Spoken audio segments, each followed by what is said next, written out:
Okay, we ready? Born ready.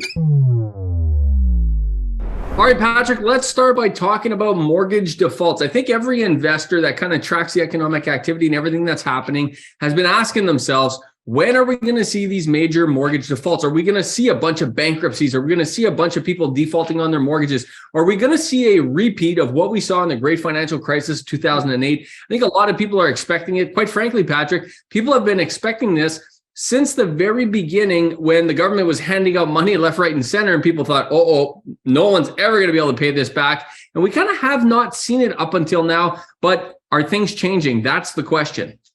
Well, everybody saw it, but the government, that is, or the Bank of Canada. That's a totally different rabbit hole to go down. But what drove this particular conversation for me was the recent headline that came out that actually said tens of thousands of Canadians could default on mortgages to rising mortgage rates, says the CEO of the Bank of Montreal. So what they're saying in behind the scenes is that they're preparing for a large number of people to be defaulting on the loans. Now, they look at it from two aspects when you get behind the curtain. When you look behind the headline, of course, they're looking at it from, okay, we're going to be okay as a bank. We can handle a few tens of thousands. I don't know what that really means, but they can handle the blowback from a number of people defaulting on the mortgage. But when they look at it, they're actually anticipating 20,000 of the bank's borrowers potentially defaulting on it. And 2.5% of the bank's mortgage customers is kind of the numbers that they're throwing out there.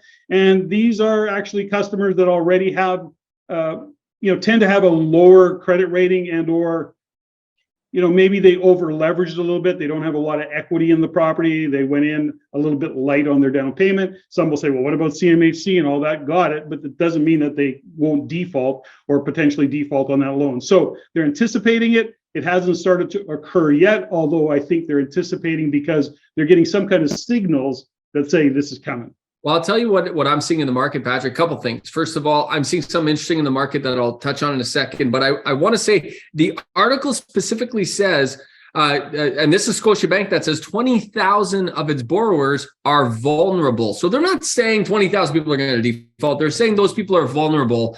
And Patrick, like you actually said, the great majority of those people, I would assume, are, and this is my assumption, are probably on those kind of 5% down mortgages with CMHC, which, like you said, there is some protection there from CMHC. It doesn't mean I don't anticipate this triggering some type of market meltdown, just so we're very clear from that perspective. I certainly don't expect that. But what I am seeing is this, and I heard this firsthand, and I got to confirm this with a couple of our mortgage brokers, Patrick, but I heard firsthand that some people that are struggling with those mortgage payments, the bank is quietly re-amortizing them to 30, 35, and even up to 40 years in order to bring their payments down so people can afford it. I think that that's what a lot of people are going to do. I think that a lot of, these 20,000 vulnerable people, so to speak, are going to end up stretching out their amortization to lower their payments. And you know what? What a great solution. Because the bank, I'll tell you, the bank does not want to own these buildings. The bank is not in the real estate business. They're in the debt business.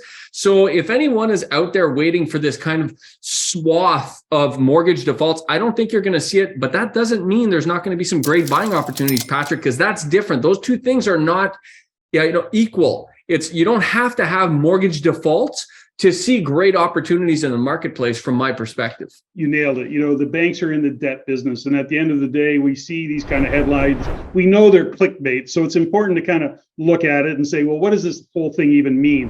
And so I'm only looking at it through the lens called, how do we see going forward with real estate investors? Because we've got this fundamental kind of conversation or problem that we face as real estate investors. How do we acquire real estate, with higher interest rates? We don't know what's going up. We don't know what's going down. We talk often about you have to look at what's happening regionally. But when you start to see this, although many are anticipating blood in the streets, I hate that term, but that's what they're anticipating. I don't think that's going to happen in our real estate world in Canada. That is, historically, we've had, really big recessions, and we haven't come to that, the great financial crisis being one of them. But at the end of the day, what it does is opens up opportunities for real estate investors who understand the strategies that can be used to help people that get in trouble, that have a problem. If we as real estate investors go in as problem solvers, it's a way different, or it's a far different way of looking at how to invest in real estate. and you do get to solve a problem. And I'm not suggesting that we're taking advantage. I would not suggest you take advantage of anybody. It's really going in there. These individuals have come up against problems, and it could be a job loss, one or two, or who knows what changed in a family household income, and they're behind the eight ball. They need to get out of that deal. And if you understand some of the strategies that you can use, you can be that problem solver. Yeah. And actually, Patrick, at our upcoming R4 conference next month in February, we're going to talk about a lot of tactics and strategies and like real ways that investors can help these people solve these kinds of problems, real estate problems. And you know what? The fact is that these real estate problems are real, they exist. And as problem solvers, as investors that offer solutions, there's some real opportunity for a win-win on both sides of the aisle here, Patrick. And I think that that's what you're going to see a lot of. I specifically do not expect a lot of mortgage defaults. I think in Canada, we have a very robust banking system that, every investor knows how difficult it is to get a mortgage. So the point is that there's quite a bit of insulation there. And I think there is a certain number of people that are at risk, but I don't expect a big market meltdown from this.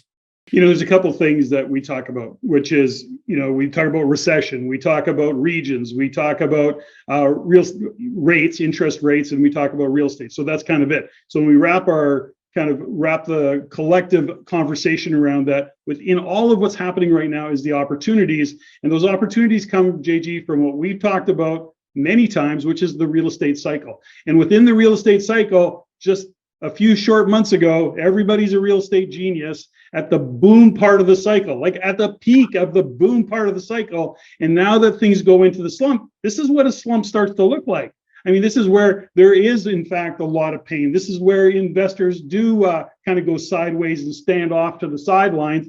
And that's a different conversation. We'll get that. But it's where people get into trouble financially because they're over leveraged. Imagine lines of credit that all of a sudden have doubled or more in terms of payments. So they are stressed financially and they are going to need help. That's where investors are able to step in, help in those particular opportunities, because that's what a slump cycle looks like. And that's why so many sophisticated investors make all their money in this cycle.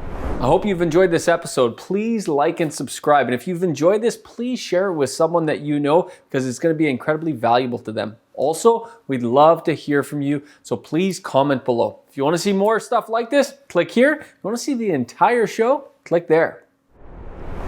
If you're interested in learning about investing in real estate the right way, look at our Real Estate Investing in Canada program, 15 steps to successfully investing in real estate. Thousands of real estate investors have learned the right way to invest in real estate following those 15 steps. You're absolutely going to love that program. Take a look, click on the link in the description below.